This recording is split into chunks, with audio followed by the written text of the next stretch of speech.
நடந்து முடிந்த தேர்தலில் பணபலம் தூக்கி எறியப்பட்டுள்ளதாக அமைச்சர் ஆதவ் அர்ஜுனா தெரிவித்துள்ளார். சென்னை தலைமைச் செயலகத்தில் செய்தியாளர்களை சந்தித்து பேசிய அவர், அண்ணா கனவு கண்ட அமைச்சரவையை உருவாக்கியிருக்கிறார் முதலமைச்சர் விஜய் தெரிவித்தார். இந்தியாவிலேயே இல்லாத பிரமிக்கக்கூடிய அளவில் அமைச்சரவை உருவாக்கப்பட்டுள்ளது என்று பெருமிதத்துடன் கூறினார். 50 ஆண்டு காங்கிரசின் கனவையும் 30 ஆண்டுகள் பிசிகவின் கனவையும் முதலமைச்சர் விஜய் நிறைவேற்றியுள்ளார் எனவும் ஆதவ் அர்ஜுனா தெரிவித்தார்.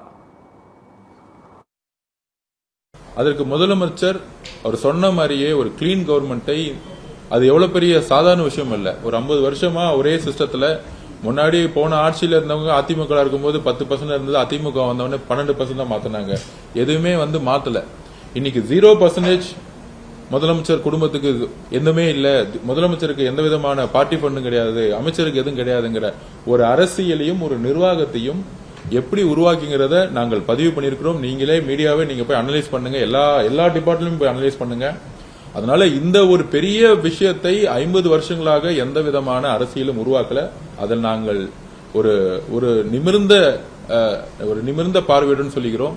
இந்த 50 வருஷத்துல உருவாக்க முடியாத மாண்புமிகு தலைவர் எங்களுடைய முதலமைச்சர் அவர்கள் இதை உருவாக்கி இருக்காங்க. முதலமைச்சர் எவ்வளியோ அமைச்சர்களும் அவ்வளி, அமைச்சர்கள் எவ்வளியோ எம்எல்ஏக்கள் அவ்வளி, கட்சியும் அந்த வழியில நடந்துகிட்டு இருக்கு. கண்டிப்பா இது ஒரு பெரிய நிர்வாக மாற்றம்.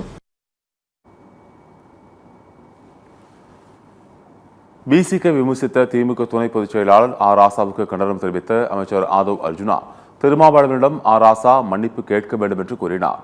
பேட்ச் ஒர்க் என்ற பெயரில் தமிழகத்தில் ஊழல் நடந்திருப்பதாகவும் குற்றம் சுமத்திய அவர், அரசு திட்டங்களில் கட்சிக்கு கொடுக்கப்பட்ட கமிஷன் முறை ஒழிக்கப்பட்டுள்ளதாகவும் கூறினார். திரு அண்ணன் ஆர் ராஜா அவர்களுடைய அந்த ட்வீட்டை நாங்கள் கண்டிக்கிறோம்.